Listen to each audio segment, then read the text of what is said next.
আসসালামু আলাইকুম। কবিটা বাংলার পক্ষ থেকে স্বাগতম। শিক্ষার্থী আশা করি আপনারা প্রত্যেকে ভালো আছেন, সুস্থ আছেন এবং কবিটা বাংলার সাথেই আছেন।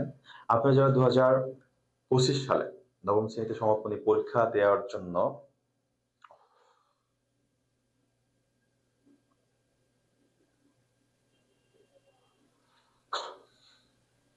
আসসালামু আলাইকুম। কবিটা বাংলার পক্ষ থেকে স্বাগতম। শিক্ষার্থী, আপনারা যারা ২০২৫ সালে এসএসসি পরীক্ষা দেওয়ার জন্য ফর্ম ফিল আপ করেছেন, এক কথায় এসএসসি পরীক্ষা দিবেন, আপনাদের পড়াশোনা করা উচিত। আপনারা তো পড়াশোনা করছেন না।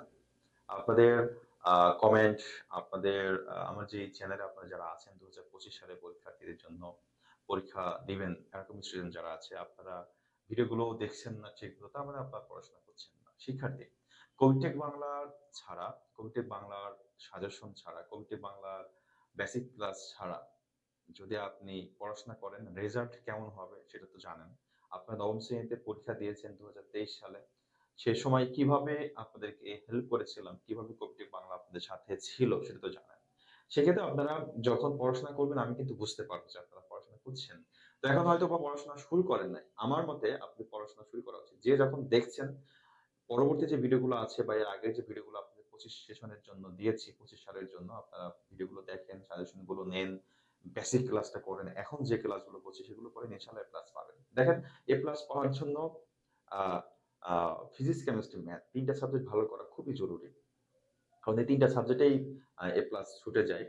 কারণ হচ্ছে ফিজিক্স, কেমিস্ট্রিতে বেসিক আসে। আগে যেমন বোর্ড প্রশ্ন চলে আসতো হুবহু, এখন কিন্তু এভাবে আসে না। তবে বোর্ড প্রশ্নের মতোই প্রশ্ন আসবে, এখান থেকে বেসিক আসবে। এজন্য আমি আপনাদের জন্য একটা উদ্যোগ নিয়েছি। বোর্ড যত প্রশ্ন আছে ফিজিক্স, কেমিস্ট্রি সব বোর্ড প্রশ্ন আস্তে, আস্তে আপনাদের মধ্যে সমাধান করে দেওয়ার চেষ্টা করব। এগুলো আপনারা বেসিক জ্ঞান নিতে হবে। তাহলে ইনশাআল্লাহ ভালো একটা রেজাল্ট করতে পারবেন। সেক্ষেত্রে আজকেও একটা বোর্ড প্রশ্ন আলোচনা করছি রসায়নের। পুরোটা সময় সাথে থাকুন। ইতিমধ্যে একটা এই অধ্যায় করেছি যেটা হচ্ছে পর্যায় সারণী থেকে। একটু খেয়াল করবেন যে আমি একটা যে সৃজনশীল লিখেছি সেটা এরকম, যেটা ২০২০ সালে এসেছে এটাও। আপনারা জানেন প্রত্যেক অধ্যায় থেকে ২ টা করে প্রশ্ন আসবে। তো ২০২০ সালেও ২ টা প্রশ্ন এসেছে। ইতিমধ্যে ২০২০ সালে আরেকটা প্রশ্ন আলোচনা করেছি। এ, বি, সি ও ডি ৪ টি প্রতীকী মৌল। তার মানে এবিসিডি ৪ টা কোন মৌলের নাম না, প্রতীক প্রকাশ করেছে। এদের ইলেকট্রন বিন্যাসের ৩ টি শক্তি স্তর রয়েছে। তার মানে ইলেকট্রন বিন্যাস করলে ১ম স্তর, দ্বিতীয় স্তর এবং তৃতীয় স্তর এরকম ৩ টা থাকবেই। এবং এদের যোজনী ইলেকট্রন, তার মানে ৩ টা স্তর যে আছে, ৩ নম্বর যে স্তর, সর্বশক্তি স্তর, সেখানে ইলেকট্রন আছে একটাকে ৪, একটা হচ্ছে ১, একটা ৬ ও একটা ৭। তার মানে ভালো একটা তথ্য কিন্তু দিয়েছে। ৪ টা মৌল আছে। ৪ টা মৌলই হচ্ছে আমরা দেখতে পাচ্ছি ৩ টা করে তাদের আ শক্তি স্তর আছে। এই শক্তি স্তর ৩ টা করে থাকার পর তাদের আ সর্বশেষ যেই আ স্তর ৩ নম্বর স্তর, সেখানে ইলেকট্রন থাকছে একটা ১, ৪, ৬, ৭। সেখান থেকে প্রশ্ন আসছে মুদ্রা ধাতু কি? আচ্ছা, মুদ্রা ধাতু মানে আমরা জানি মুদ্রা মানে আমরা পয়সা বুঝি বা যেটা দ্বারা কোনো কিছু কেনা যায়, বিনিময় করা যায়। তো বিগত সালে যেই বিগত অ মানে আরো অনেক বছর আগে যখন মানুষ মুদ্রা দিয়ে মুদ্রা প্রচলন ছিল, তখন হচ্ছে এরকম আমরা যে পড়াশোনাতে যে মৌলগুলো দেখছি ১১ নম্বর কিছু মৌল আছে, ১১ নম্বর গ্রুপের সিলভার, গোল্ড আ এরকম কিছু মৌল আছে। এই মৌলগুলো হচ্ছে মুদ্রা হিসেবে ব্যবহার করা হতো। তার মানে ১১ নম্বর গ্রুপে যে মৌলগুলো আছে, মুদ্রা ধাতু হিসেবে ব্যবহার করত। মুদ্রা হিসেবে ব্যবহার করা হতো। এজন্য এর নাম হয়েছে মুদ্রা ধাতু। এভাবে লিখলে হবে। আর খ নম্বর প্রশ্ন আমরা দেখছি অবস্থান্তর মৌল কি? এটা নিয়ে একটু আলোচনা করব। অবস্থান্তর মৌল কি সংজ্ঞা? এটা বইতে অনেক জায়গায় অনেক রকম দেওয়া আছে, ভুল ভ্রান্তিতে ভরা। তো অবস্থান্তর মৌল কাকে বলে? যদি সংজ্ঞা আসে বলতে কি বোঝে? তখন আমরা লিখতে পারি যে সকল মৌলের ইলেকট্রন বিন্যাস করলে সর্বশেষ ডি স্তরে, ইলেকট্রন বিন্যাস করলে আমরা ওই যে পড়ছি 1s2 2s2 2p6 3s 3d পড়ছি না? এখন ডি স্তরে ১ থেকে ৯ টা ইলেকট্রন থাকে। কারণ আমরা জানি ডি তে ইলেকট্রন থাকে কয়টা? ১০ টা। সেক্ষেত্রে যদি ইলেকট্রন ১, ২, ৩, ৪, ৫ বা ৯ পর্যন্ত থাকে, তাহলে ওই সকল মৌলগুলোকে বলবো অবস্থান্তর মৌল। অবস্থান্তর মৌল। বিষয়টা কি বুঝতে পারছো? যাদের ইলেকট্রন বিন্যাস করলে সর্বশেষ ডি স্তর থাকবে, ডি অরবিটাল থাকবে, ডি অরবিটালে আবার ইলেকট্রন থাকবে ১ থেকে ৯ টা, তাদেরকে আমরা বলবো অবস্থান্তর মৌল। তাহলে ডি অরবিটালে আর থাকতে পারে কয়টা? ১০ টা। তো ১০ টা যদি থাকে সেটাকে বলা হয় ডি ব্লক মৌল। এটাকে বলা হয় ডি ব্লক মৌল। এটা কিন্তু অবস্থান্তর মৌল হবে না, এটা হচ্ছে দ্বিমূলক মৌল। আর অবস্থান্তর মৌল যদি হয় তার সংজ্ঞা হবে যে সকল মৌল ইলেকট্রন বিন্যাস করলে সর্বশেষ ডি অরবিটালে 1 থেকে 9 ইলেকট্রন থাকে তাদেরকে বলা হয় অবস্থান্তর মৌল। অবস্থান্তর মৌলের কিছু বৈশিষ্ট্য আছে, তারা রঙিন যৌগ গঠন করে, আবার ওরা প্রভাবক হিসেবে ব্যবহার করে, প্রভাবক হিসেবে বেশি ব্যবহার হয়। আবারও বলছি, তাহলে অবস্থান্তর মৌল কি হলো? যাদের ইলেকট্রন বিন্যাস করলে সর্বশেষ স্তরে ডি অরবিটাল থাকবে এবং ডি অরবিটালে 1 থেকে 9 ইলেকট্রন থাকবে, তারা অবস্থান্তর মৌল।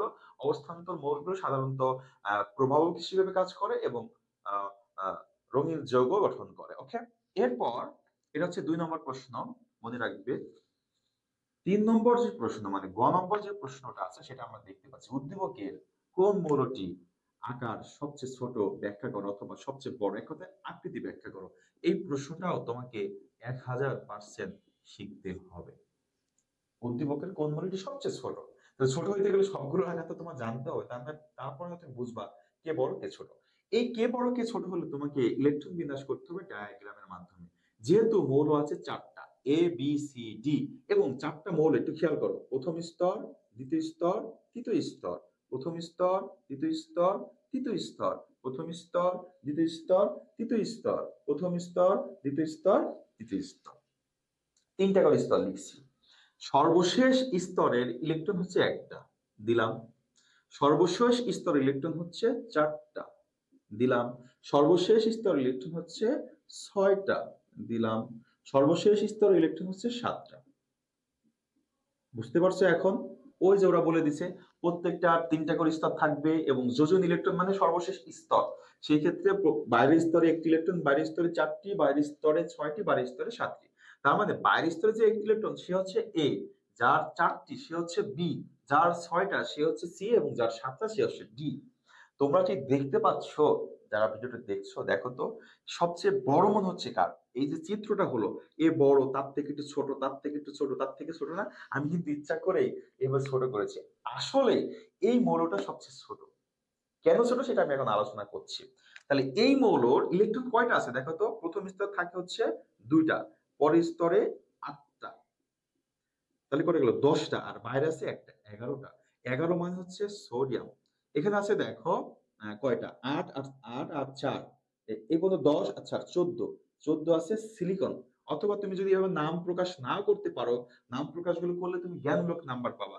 আর যদি নাম প্রকাশ না করতে পারো, এ বি এভাবে লিখতে পারো। আর এখানে আছে দেখো 10 আর 6 16, তার মানে 16 হচ্ছে সালফার, এস। আর এখানে আছে 7 17 মানে হচ্ছে ক্লোরিন। ওকে, মানে প্রথম স্তরগুলোর ইলেকট্রন দেওয়ার দরকার নাই, কারণ বাইরের স্তর তো 4টা আছে, তার মানে প্রথম দুইটা তো পূর্ণ হয়েছে। প্রথম দুইটাতে 10টা আছে, বাইরের স্তর 4টা, 14টা সিলিকন, আর এটা হচ্ছে সি, এটা হচ্ছে ডি, তাই না? এবার আসো কেন, কেন বড়, কেন ছোট, কেন ছোট, কেন ছোট সেটা আলোচনা করব। দেখো এখানে আছে প্লাস, কয়টা প্লাস? যেহেতু সোডিয়াম 11টা প্লাস, সিলিকন তার মানে 14টা প্লাস, এখানে আছে 16টা প্লাস, আর এখানে আছে 17টা প্লাস, মাঝখানে প্রোটন থাকে। এই প্রোটন প্লাস আর বাইরের ইলেকট্রন মাইনাস, প্লাস মাইনাসে কি করে? আকর্ষণ করে। প্লাস মাইনাস আকর্ষণ করে, প্লাস বাইরের মাইনাস গুলো আকর্ষণ করে, প্লাস বাইরের মাইনাস গুলোকে আকর্ষণ করে। বলতো এখানে মনে করো 11টা প্লাস আছে আর বাইরের একটা ইলেকট্রন, 11টা প্লাস আর একটা মাইনাস, এর যে আকর্ষণ হবে, এখানে আছে 14টা প্লাস আর বাইরে আছে 4টা মাইনাস। কার আকর্ষণ বেশি হয় বলতো? এর তুলনায় এর আকর্ষণ বেশি হবে না? যদি বেশি হয় তখন এই বাইরের ইলেকট্রন গুলো কে নিচের দিকে, মাঝখানের দিকে টান দেয়, টান দিলে বাইরের ইলেকট্রন, বাইরে যে স্তরটা আছে সেটা একটু সরে আসে। তার মানে এর তুলনায় আকর্ষণ বেশি বলে বাইরের স্তরটা এদিকে সরে আসছে, মানে ছোট হয়ে গেছে। আবার এর তুলনায় এর আকর্ষণ আরো বেশি, কারণ 16টা এবং বাইরে আছে মাইনাস 6টা, তার মানে এর আকর্ষণ আরো বেশি, তার মানে বাইরের স্তরটা আরো সরে আসে। আবার এখানে ক্লোরিন আছে 17টা আর বাইরে আছে মাইনাস 7টা, এর আকর্ষণ আরো বেশি, তার মানে এ হচ্ছে সবচেয়ে ছোট।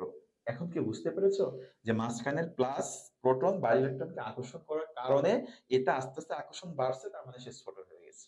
বিষয় ক্লিয়ার? তার মানে সবচেয়ে ছোটকে, সবচেয়ে বড় হচ্ছে আমাদের এ, তার থেকে ছোট হচ্ছে বি, তার থেকে ছোট সি, আর সবচেয়ে ডি হচ্ছে একেবারে ছোট। তার মানে এটা হচ্ছে আমরা জানি সোডিয়াম সবচেয়ে বড় এই ৪ টার ভিতরে, তারপরে সিলিকন একটু ছোট, তারপরে হচ্ছে সালফার একটু ছোট আর ক্লোরিন একেবারেই ছোট। ওকে? এখন আশা করি বুঝতে পেরেছো। এটা আমি কাটবো না। সরি। না কেটে না পরিষ্কার করে আমি ঘ নম্বর প্রশ্নটা আলোচনা করব, তাহলে তোমাদের জন্য সহজ হবে। ঘ নম্বর প্রশ্নটা বলছে, দেখো, এ ও ডি, এ মানে কি সোডিয়াম, আর ডি মানে হচ্ছে একেবারে লাস্টের মানে হচ্ছে ক্লোরিন। এ ও ডি মৌলের আয়নীকরণ শক্তির তুলনামূলক বিশ্লেষণ করো। তার মানে কার আয়নীকরণ শক্তি বেশি না কম সেটা তোমাকে আলোচনা করতে হবে। এখন আসো আয়নীকরণ শক্তিটা আসলে কি। আয়নীকরণ শক্তি মানে হচ্ছে সর্বশেষ স্তর থেকে ইলেকট্রন সরিয়ে এক মূল ইলেকট্রন সরাইতে যে পরিমাণ শক্তি প্রয়োজন তাকে বলে ওই মৌলের আয়নীকরণ শক্তি। যেমন সোডিয়াম, সোডিয়ামে তুমি যদি চিন্তা করো, এটা হচ্ছে সোডিয়াম, সোডিয়াম এক ইলেকট্রন ছেড়ে দিল, দিয়ে হলো সোডিয়াম প্লাস। এই যে সোডিয়াম ছাড়তে তার একটা শক্তি লাগছে, এই শক্তিকে বলা হয়েছে আয়নীকরণ শক্তি। এখন কার আয়নীকরণ শক্তি কত বেশি হবে এটা নির্ভর করে কার আকার সবচেয়ে বেশি, কার আকার সবচেয়ে কম। কারণ আয়নীকরণ শক্তি একটি পর্যায়বৃত্ত ধর্ম। যে সকল মৌলের পারমাণবিক আকার বেশি তাদের আয়নীকরণ শক্তির মান কম, আর যে সকল মৌলের পারমাণবিক আকার ছোট তাদের আয়নীকরণ শক্তির মান বেশি। এবার আসো, তোমার প্রশ্ন বলছে সোডিয়াম এবং হচ্ছে ক্লোরিন বড় কে? বড় হচ্ছে সোডিয়াম, তার মানে আয়নীকরণ শক্তি কম, কারণ বড়, বড় হলে আয়নীকরণ শক্তির মান কম। আর ক্লোরিন এখানে ছিল সবচেয়ে ছোট, তার মানে হচ্ছে আয়নীকরণ শক্তি বেশি। এর থেকে সহজ কিছু আছে? পারমাণবিক ব্যাসার্ধ মানে বড় কে ছোট সেটা নির্ণয় করলা, ওখান থেকে তুমি নির্ণয় করতে পারবা কে বড় কে ছোট আর কে আয়নীকরণ শক্তির মান বেশি, কার আয়নীকরণ মান শক্তির কম। শিক্ষার্থী, এই যে প্রশ্নটা দেখালাম এটা কিন্তু 2020 সালে এসেছে। এটাও এই 4টা প্রশ্নই তোমাদের জন্য মোস্ট ইম্পর্টেন্ট, 100% তোমাদের শিখে নিতে হবে। শিক্ষার্থী বিন্দু, এরকম মোস্ট ইম্পর্টেন্ট মোস্ট প্রশ্নগুলো আস্তে আস্তে তোমার সমাধান পাবা। সেই সমাধান পেতে হলে অবশ্যই কবিতে বাংলার সাথে থাকতে হবে। সাথে থাকার জন্য তোমাকে চ্যানেলটিকে সাবস্ক্রাইব করে বেল আইকনটা অন করতে হবে। আর যদি ভিডিওটি ভালো লাগে কি করতে হবে? বন্ধুকে একটা শেয়ার করে দিতে হবে, বেশি বেশি লাইক করতে হবে। সবাই ভালো থাকবে, সুস্থ থাকবে, সবার জন্য শুভ কামনা রইলো। পরীক্ষায় যেন সবাই প্লাস পাও। আল্লাহ হাফেজ।